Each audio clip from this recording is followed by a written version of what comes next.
Salut, bienvenue pour une nouvelle vidéo et pour un nouveau book haul. Et je dois me confesser, j'essaie d'anticiper, de planifier mes vidéos à l'avance. Et ça faisait quelques temps que je repoussais ce book haul à faire.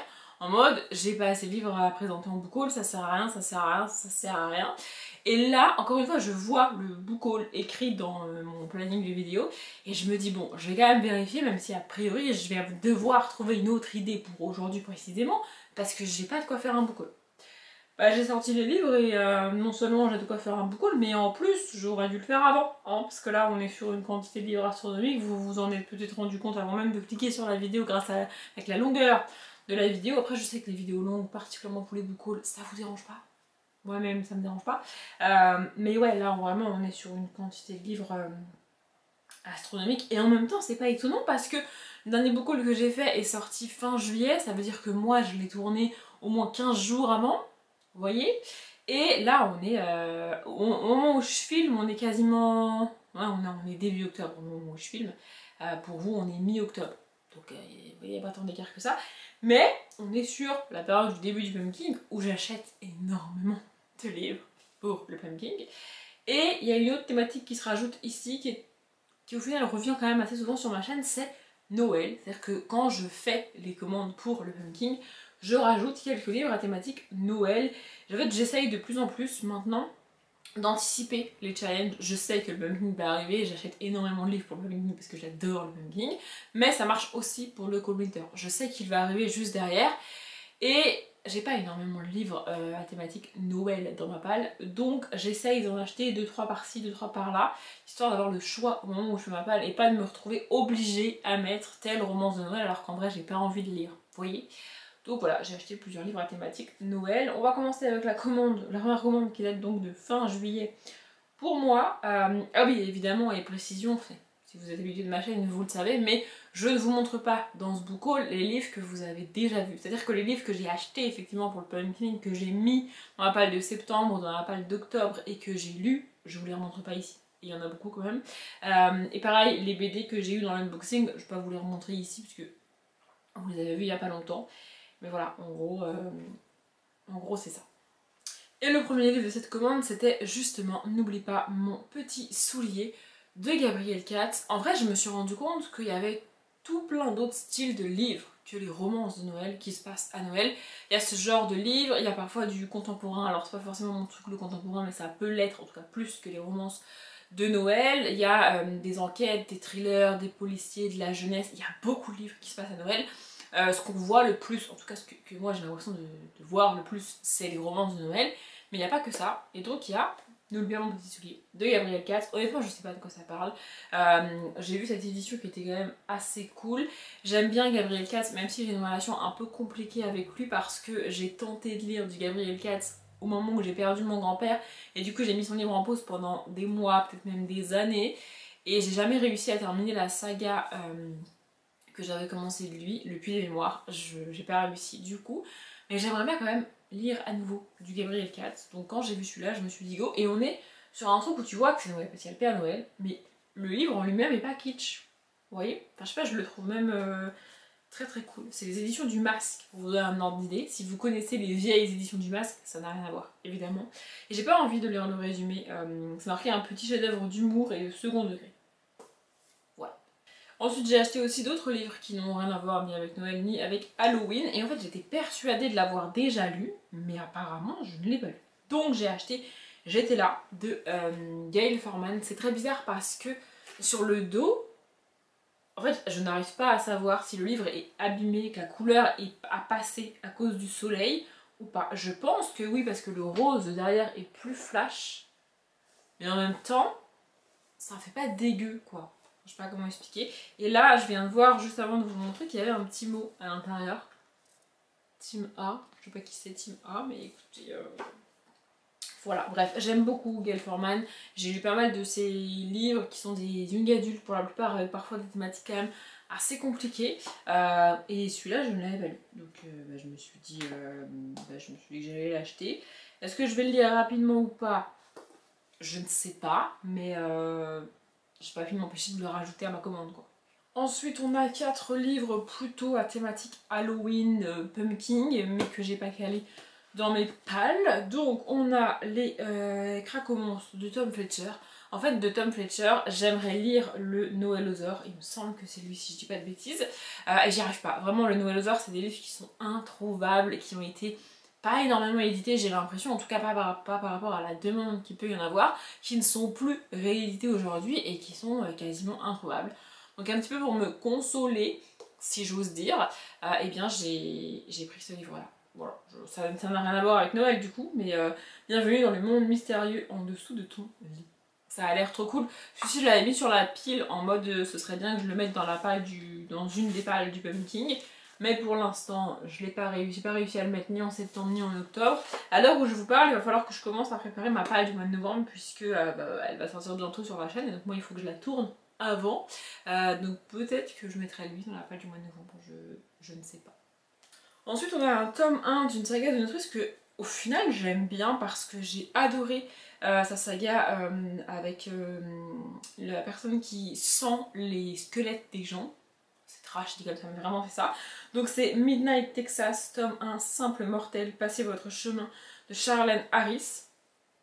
J'ai pas réussi à lire sa saga la plus connue, donc True Blood, qui a été adaptée en série, etc., etc. Mais elle a fait une autre saga, je sais plus que Harper Connelly, c'est ça. Harper Connelly, c'est à la fois le titre de la saga et le nom du personnage principal qui peut sentir la présence des fantômes enterrés. Des squelettes enterrés n'importe où elle passe en fait, qui peut identifier ces squelettes, savoir ce qui leur est arrivé et tout. Bref, j'ai adoré. Donc je me suis dit que j'allais tenter autre chose et là, Simple Mortel, Passez votre chemin, franchement ça a l'air très cool. On pourrait traverser la bourgade de Midnight sans la remarquer, mais c'est justement là que Manfred Bernardo, jeune médium extra-lucide, a décidé de s'installer pour trouver la tranquillité. En fait, je ne crois pas au médium dans la réalité, mais là, j'ai partir du principe que c'est du fantastique. Et donc, le côté médium ne me dérange pas, du coup. Après, je m'attendais pas à ce qu'il soit quand même si gros. Il est quand même pas mal épais, mais en vrai, pas tant que ça fait 315 pages. C'est pas si gros. Voilà, faudrait que je relise vraiment le résumé pour connaître les thématiques et savoir dans quelle catégorie Pumpkin le mettre. Et je me suis dit, en vrai, au pire des cas, le livre est bleu et il y a une thématique toujours un peu aux couleurs de l'hiver dans le Cold Winter. Je vais peut-être pas mettre que des livres de Noël dans mon Cold Winter cette année, donc peut-être que je me garderai un ou deux trucs un peu plus Halloween, vous voyez. Enfin bref, j'ai pas pu résister à le commander. Je trouve ça, j'avais envie de voir ce que ça donnait, donc j'espère que je pourrai le tenter dans pas trop longtemps. Ensuite, j'ai trouvé une suite de saga, donc c'est Petit Cousu, tome 3, Le fantôme de Grotte Groin de Guy Bass. J'aurais adoré le mettre dans la période du mois d'octobre, j'aurais adoré le lire pour le Pumpkin, mais c'est le tome 3 et moi j'ai lu que le tome 1. Alors je l'ai pris parce que je l'ai vu, parce qu'il était là et parce que voilà, oh il y a un truc à l'intérieur, mais j'ai pas lu le tome 2, donc je peux pas lire le tome 3 encore. On est sur un petit livre jeunesse illustré, j'essaye de vous montrer, vous voyez. C'est illustré en noir et blanc, comme ça. Et à l'intérieur, il y avait en genre de marque-page, il me semble que c'est Diego, de l'âge de glace. C'est un autocollant. Vous savez, c'est les cartes, je pense que t'as un livre qui va avec, genre Panini, des trucs comme ça, là. Vous voyez? Bref, j'aime bien trouver ce genre de petits trucs dans des livres que j'achète d'occasion. Genre la petite étiquette du livre offert de Gail Forman. Je vais la garder, je vais la laisser dans le bouquin parce que je trouve que ça fait partie de l'histoire du livre et j'aime bien garder ça, donc bref, voilà. Donc ça, je peux pas le lire tout de suite, je vais attendre. J'espère trouver le tome 2, je l'ai pas encore trouvé pour tout vous dire, je vous le montrerai pas dans ce book haul là parce que je ne l'ai pas trouvé, mais je ne perds pas espoir. Et ensuite, j'ai pris aussi La part des ombres, le tome 1 de Gabriel Katz. Je vous l'ai dit, je veux lire du Gabriel Katz, donc je me suis dit, si j'arrive pas à lire N'oublie pas mon petit soulier, je vais en prendre un autre d'une autre de ces sagas pour peut-être enfin réussir à lire du Gabriel Katz.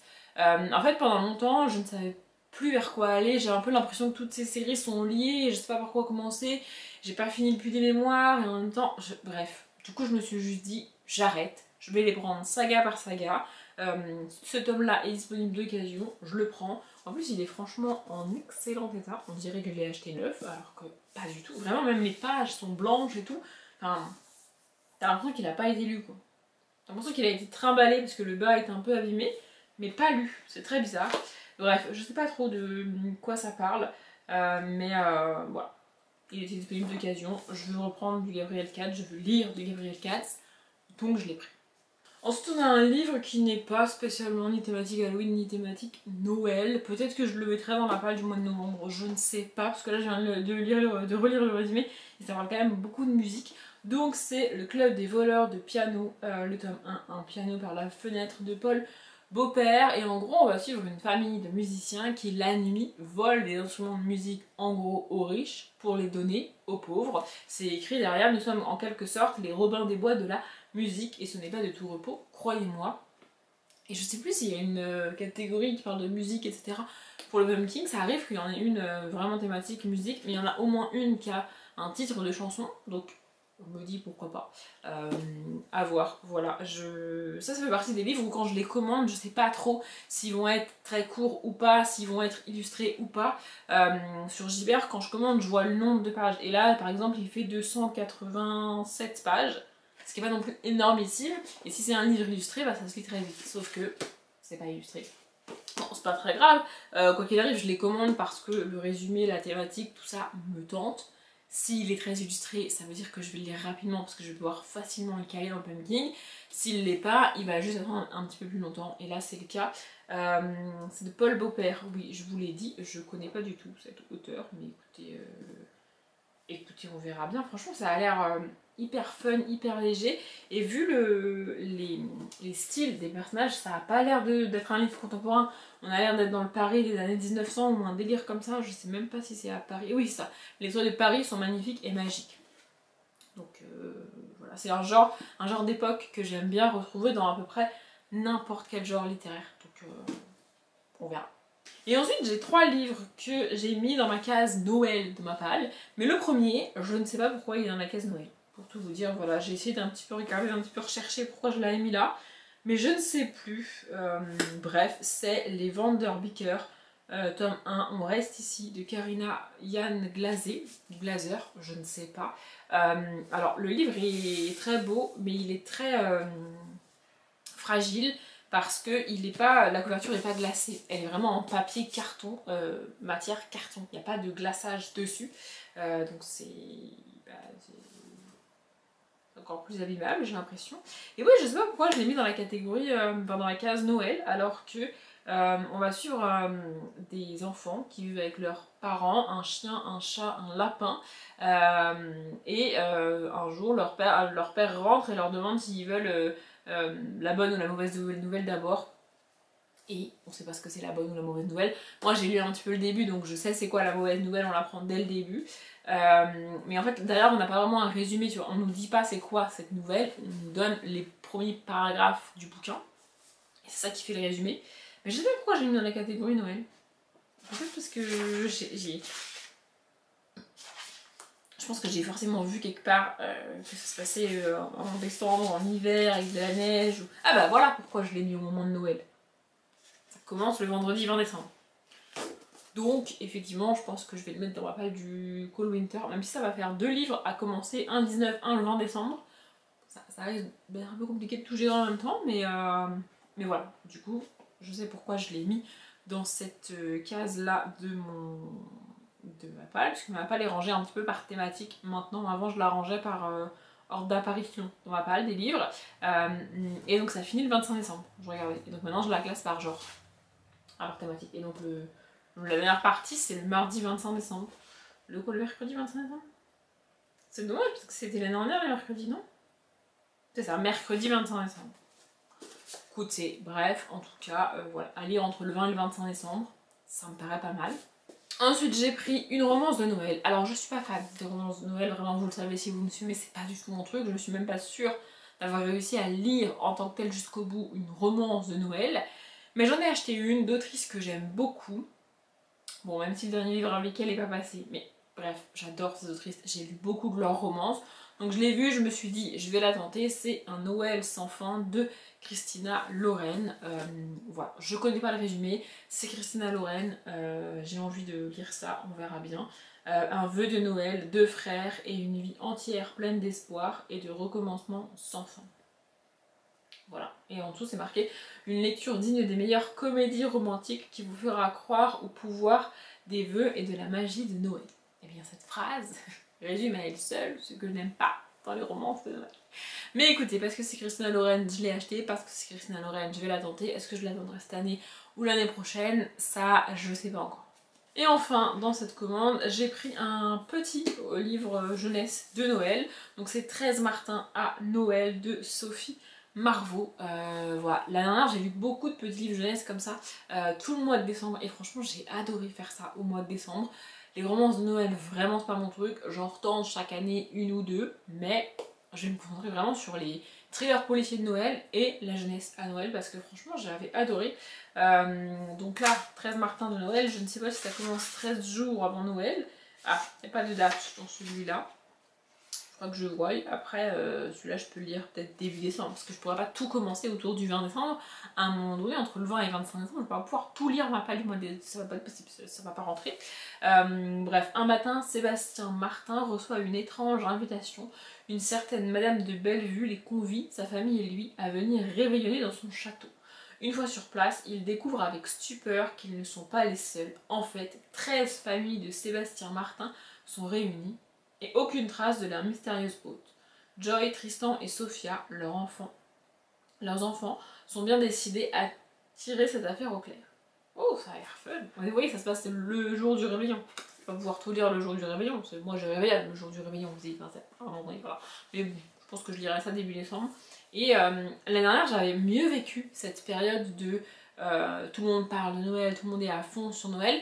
Le fait de, je sais pas, d'avoir des livres qui me mettent dans l'ambiance, ça m'a aidé. Et surtout, c'était des livres qui me mettaient dans l'ambiance de Noël, mais des livres que j'aimais bien, avec des univers que j'aimais bien, avec de la jeunesse, la magie de Noël, au sens fantastique jeunesse et pas au sens romance, comédie romantique.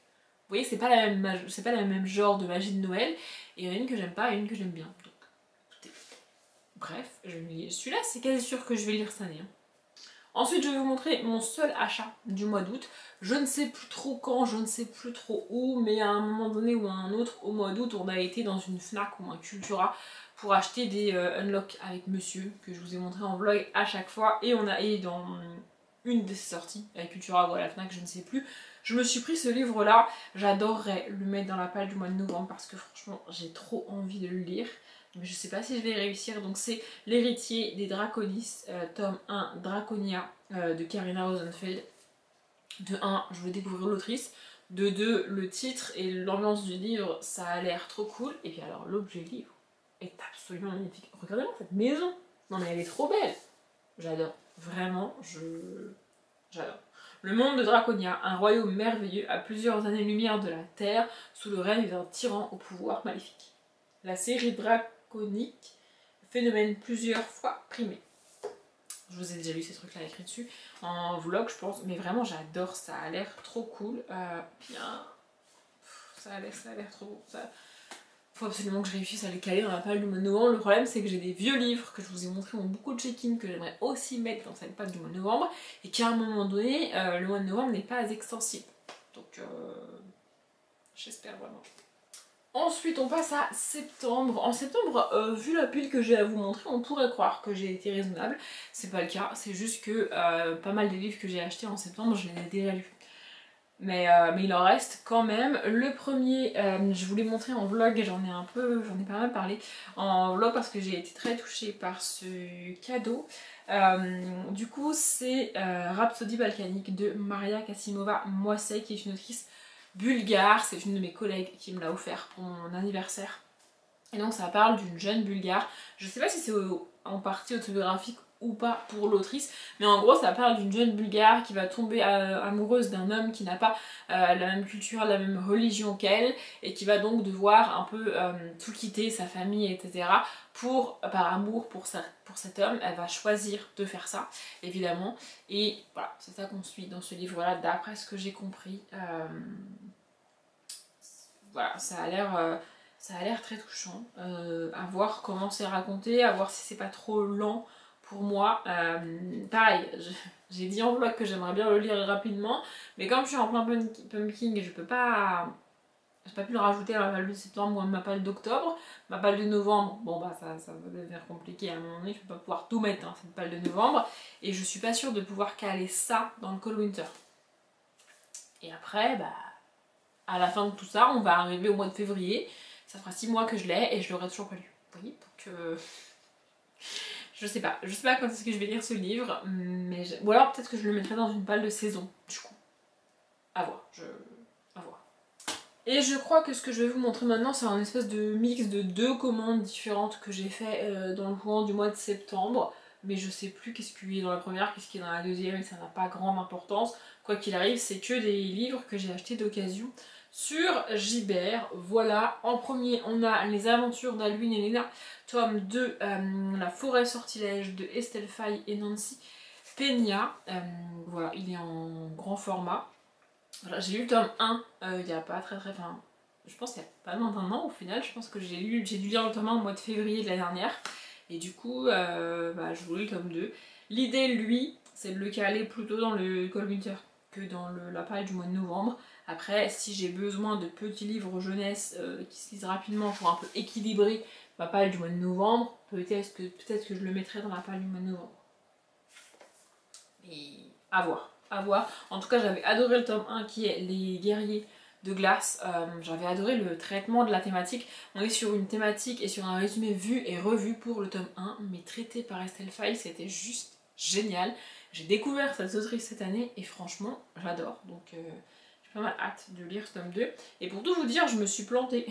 J'ai fait une autre commande récemment que je vais vous montrer juste après et j'ai recommandé ce livre-là parce que j'avais pas mis à jour mon profil BookNote. Faut que je le fasse aussi ça d'ailleurs. Mais je le dis et pour vous, parce que c'est une anecdote drôle et fun, n'est-ce pas? Et pour moi, comme ça au montage je vais me réentendre le dire et je vais me dire ah oui, il faut que je le fasse. Bref, mais celui-là, je veux le lire vraiment. Ah bah on est encore sur un livre avec un marque-page dedans, décidément. Donc le suivant, c'est La Revanche des méchants de Fabien Clavel.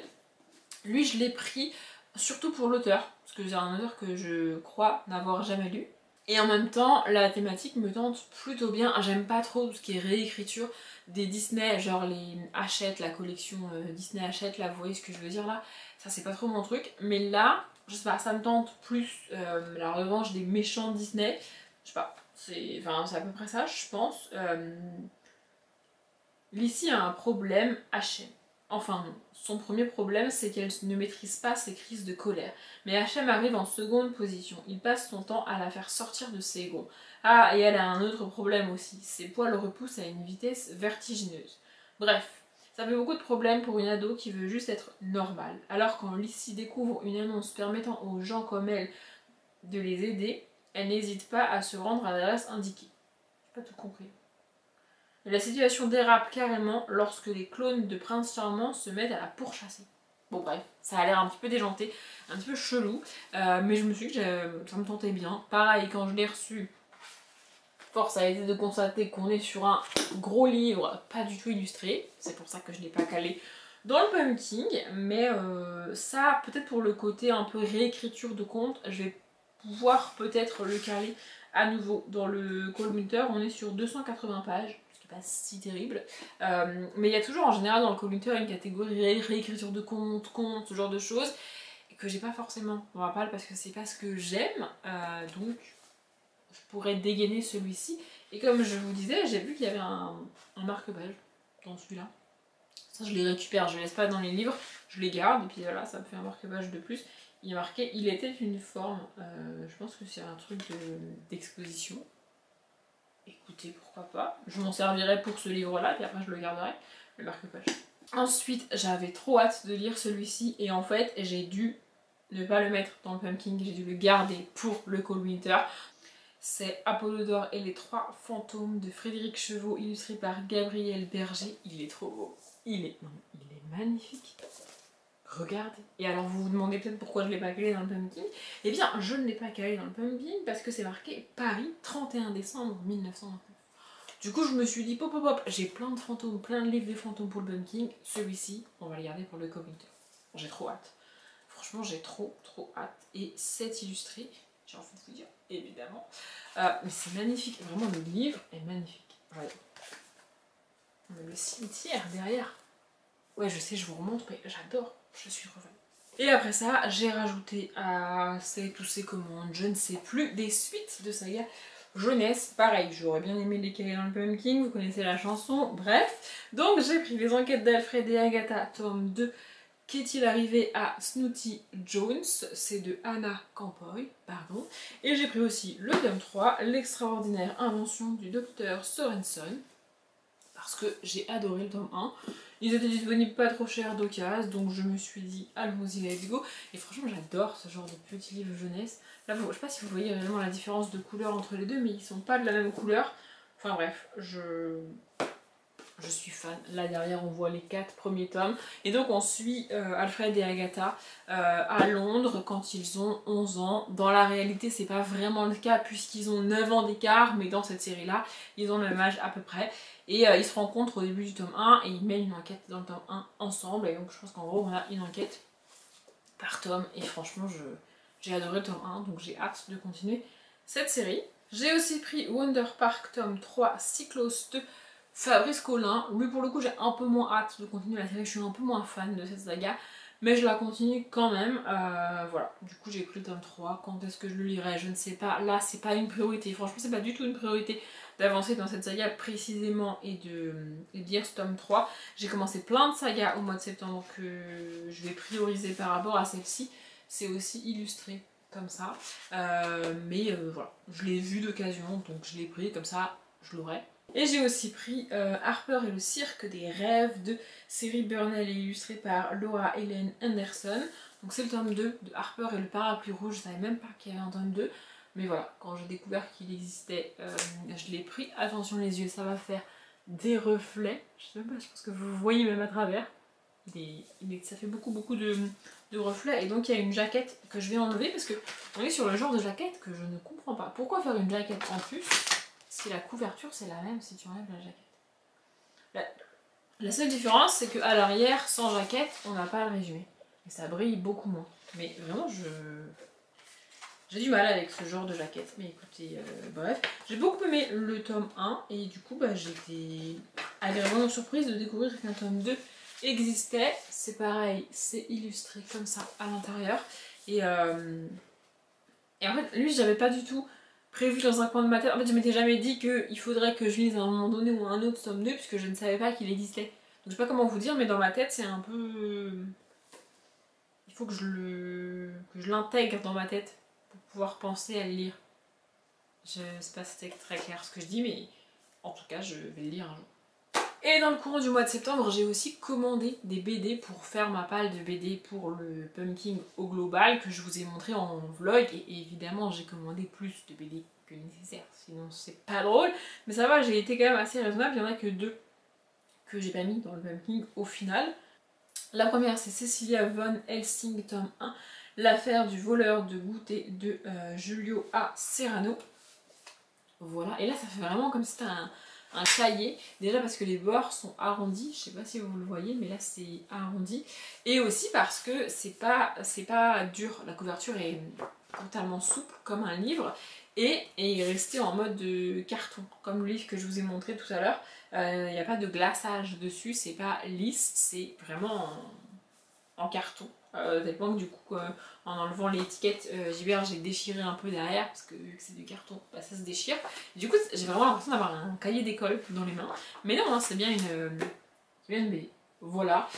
Du coup, Cecilia Van Helsing, on est avec des vampires, il me semble. Voilà. La petite dernière de l'illustre famille Van Helsing, chasseur de monstres de génération en génération.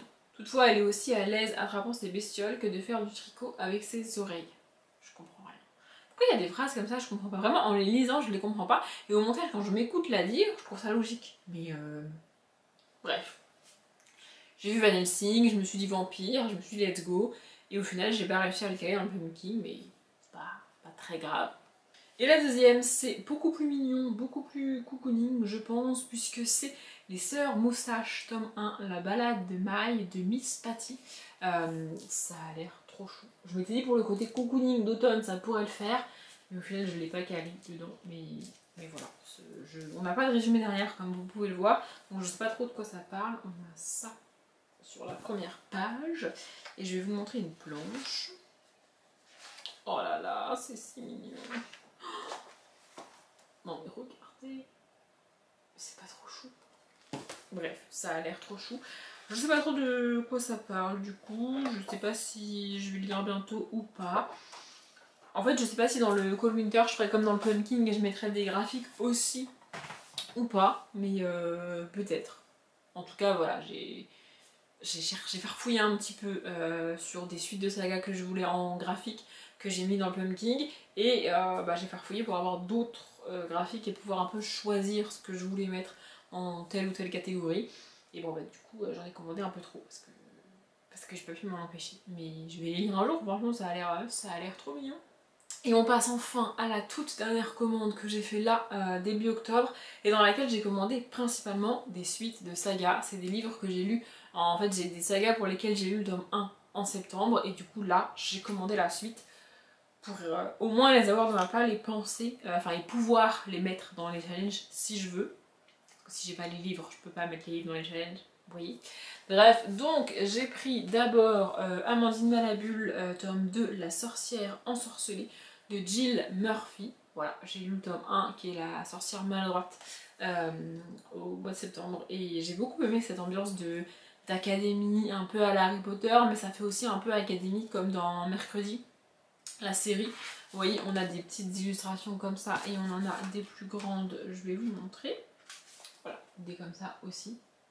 Voilà. Franchement, je pense que ça va être cool. C'est marqué « Cette nouvelle année à l'Académie supérieure de sorcellerie commence mal pour Amandine. » En même temps, Amandine est une catastrophe ambulante, donc c'est pas étonnant. Mais j'adore cette petite sorcière que j'ai découvert au mois de septembre, du coup. Et ensuite, j'ai commandé les tomes 2 et 3 de 10 minutes à perdre. Donc si je me trompe pas, le tome 2, c'est 10 minutes trop tard. Et le tome 3, c'est 10 minutes de dingue. Et c'est de Jean-Christophe Tixier. J'ai été un tout petit peu déçue par la toute fin du tome 1, mais j'ai quand même envie de continuer à suivre Tim, il me semble qu'il s'appelle Tim, oui c'est ça. Du coup je les ai pris, et puis j'adore ces éditions, je trouve ça, je sais pas, je les trouve trop cool. Les coups ont rien d'extraordinaire, mais ce que j'aime par-dessus tout, je ne sais pas pourquoi, c'est le dos. Ces couleurs flashy, j'aurais préféré retrouver ces couleurs flashy sur le dos.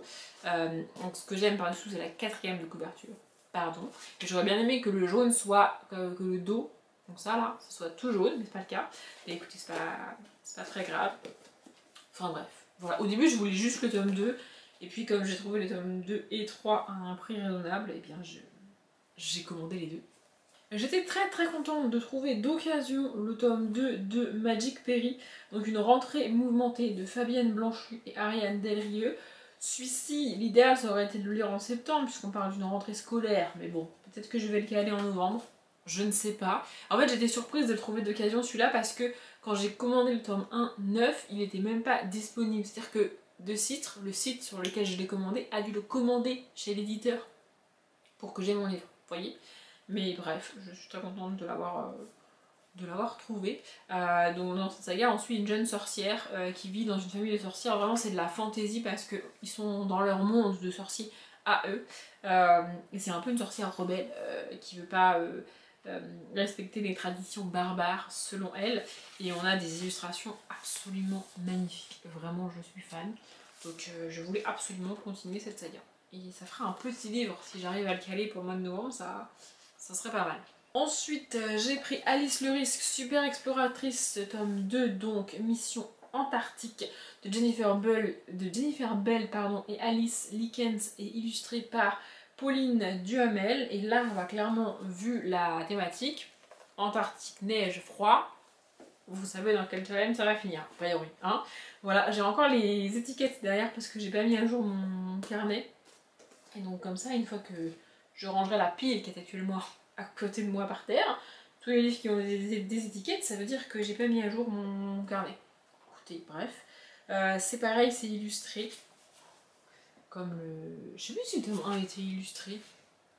Bref, j'ai lu le tome 1, pareil, au mois de septembre. Et j'avais J'avais bien aimé cette petite fille qui intègre la super, donc là c'est une société qui protège les animaux. Et ici apparemment elle va être envoyée donc en Antarctique pour sauver un animal d'hiver, en tout cas du froid. Et ouais, je sais pas, j'avais trouvé ça fun, j'avais trouvé ça cool, donc j'ai hâte de lire ce tome 2. Le suivant, j'ai aussi extrêmement hâte de le lire, c'est Potions magiques et sortilèges, tome 2, La forêt des trois lunes pardon, de Aurore Gomez et Marine Gosselin. Ce tome 2 est moins lourd que le tome 1, vraiment, mais alors il est tout magnifique, vraiment, il est trop beau. Vraiment, c'est trop beau. L'intrépide Aubépine et la sérieuse Primrose sont deux sœurs sorcières que tout oppose. Quand leur amie Marnie est en danger, elles partent ensemble à sa recherche, la nuit, dans la mystérieuse forêt des Trois Lunes. Ça a l'air trop cool. Et ouais, c'est pas tout à fait le même... Alors c'est le même format, physiquement ils se ressemblent les deux tomes, mais le tome 1 est vachement plus lourd et pas du tout pratique à lire, alors que là, le tome 2 s'ouvre quand même beaucoup mieux, sans casser le dos. Ce qui est plus pratique à lire, on va pas se mentir. Mais ouais, franchement j'adore. J'ai adoré le tome 1, suivre ces deux sœurs sorcières dans leurs aventures, franchement c'est trop cool. Je sais pas si cet arc-en-ciel là, ça fait que si tu les mets côte à côte, l'arc-en-ciel se suit. Faudra que j'essaye, peut-être. Mais moi je mets rarement mes sagas ensemble, donc à voir. Pareil, j'adorerais qu'elle ait dans la palle du mois de novembre. À ce stade-là, vous comprenez ma problématique du mois de novembre. C'est-à-dire que il faudrait que je lise toute la journée, tous les jours du mois de novembre pour mettre tout ce que je veux mettre dans ma page du mois de novembre. Vous voyez ? Il me reste 2 suites de sagas à vous montrer, dont une fin, puisque Charamba Hôtel pour chat, le tome 4, Chat va chauffer, de Marie Pavlenko et Marie Voyelle, c'est le dernier tome de la saga. Lui, je vais me le garder un petit peu sous le coude. J'avoue que lui, j'ai pas non plus... En fait, j'ai pas ce besoin irrépressible de me jeter sur ce tome 4 là, tout de suite, là, maintenant. Il peut attendre un petit peu. S'il attend février, bah il attend février. Parce qu'en février, je pense que je vais tenter de refaire comme l'année dernière. Cette année, en février, j'ai lu 28 livres en 28 jours. Je pense que je vais tenter de faire pareil l'année prochaine. J'ai pas mal de petits livres jeunesse qui traînent. Je peux encore commander d'autres suites de sagas, etc. Donc... je pense que lui il attendra février, mais j'adore cette saga dans laquelle on suit des chats qui sont dans une pension tenue par une dame de pas une cinquantaine, une soixantaine d'années. C'est illustré, c'est du Marie Pavlenko, j'adore. Et lui, je pensais pas qu'il serait en grand format, mais écoutez, c'est pas très grave. Donc c'est Les Mystères de Dundoodle, tome 2, Le Dentiste des Ténèbres de David O'Connell. J'ai le tome 1 en poche et du coup bah j'aurai le tome 2 en grand format. Et je sais pas si vous vous en rendez compte, mais en fait le livre est très haut et comment dire, et pas très large par rapport à sa hauteur. Je sais pas si vous voyez ce que je veux dire. Bref, c'est illustré. On a des petites, on a des grandes illustrations. Oula, on a des trucs qui font assez flipper. Mais voilà, je ne m'attendais pas à ce qu'il soit en grand format comme ça. Il y a aussi un tome 3 qu'il faudra que je me procure à un moment donné ou à un autre. Voilà, il y a des grandes illustrations. Comme ça, je vous montre la première qu'on a, ça évite de vous spoiler. Voilà, j'ai eu un petit peu de mal à lire le tome 1. Après, je l'ai lu sur une journée ou deux où c'était pas les meilleures journées de mon mois, on va dire. En termes d'événements dans ma vie, je parle. Mais j'ai quand même bien aimé suivre ce petit garçon qui mène son enquête, qui hérite d'une chocolaterie. C'est un peu ambiance Charlie et la chocolaterie, on va pas se mentir. J'ai pas forcément retrouvé le côté Roald Dahl dans l'ambiance et dans l'univers, mais tu parles d'un petit garçon qui hérite d'une chocolaterie, tu penses évidemment à Charlie et la chocolaterie, on va pas se mentir. Mais voilà, du coup... et là c'est pareil, le dentiste des ténèbres, il y a une histoire de dentiste dans Charlie et la chocolaterie. Le père du propriétaire de la chocolaterie est dentiste et c'est pour ça qu'il a une chocolaterie. Il me semble que c'est un navire comme ça, non? Puis le dentiste il peut flipper là quand même. Oui. Enfin bref, je ne sais pas. En tous les cas, je voulais continuer cette saga, donc je verrai bien ce que donne ce tome 2. Et je suis venue à bout de ce book haul. J'espère qu'après montage, la vidéo durera pas aussi longtemps que j'ai filmé. C'est même sûr parce que je vais forcément enlever des trucs, mais là vraiment ça fait quasiment 1 heure que je filme. Donc j'espère que j'aurai une vidéo de 3/4 d'heure max. ça serait pas mal. Bref, j'espère que cette vidéo vous a plu. Je vais m'arrêter là. Comme d'habitude, je vous souhaite une bonne journée, un bon après-midi, un bon appétit ou une bonne nuit. Et je vous dis à bientôt.